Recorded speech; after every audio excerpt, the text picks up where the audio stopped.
Assalomu alaykum Instagram xalqlar do'stligi saroyi. Hozir 2 soatdan keyin tishimni o'rnatishadi. O'zi bugun merk edi.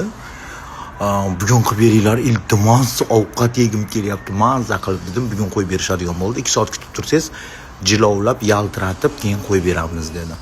Shuni kutib o'tiribman. Tabriklar. Bugun bu временный hali. Hozir olib, joylashtirib, yopishtirib qo'yishadi. Mazza ovqat yeyman. Hech kundan beri ovqat yeganim yo'q. O'zi aytib, zo'r klinika va pishi yoqdi menga, отношенияsi ham, hammasi zo'r, prям вообще. Короче, nima aytdiki, ovqat yemayapman, chiqib ketib qolyapman, ikki tomondagisi desam, senga yopishtirib qo'yardim. Просто vaqti 3 kun 4 kundan keyin o'zi qo'yish kerakligi uchun men senga yopishtirmadim.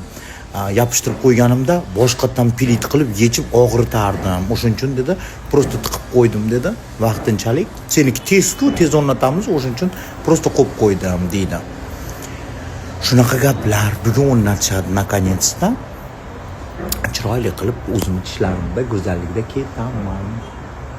Yopishtirib qo'yganimda временный edi, vaqtinchalik yopishtirib qo'yganimda chiqarayotganda juda ham qiynanardim, og'rirdi. Shuning uchun og'irmasligi uchun vaqti 3 kunlik uchun men senga просто taqib qo'ydim. Instagramingda uyalmasliging uchun dedi. Endi bugun burumurlikni qo'yadi o'sha. Mazza.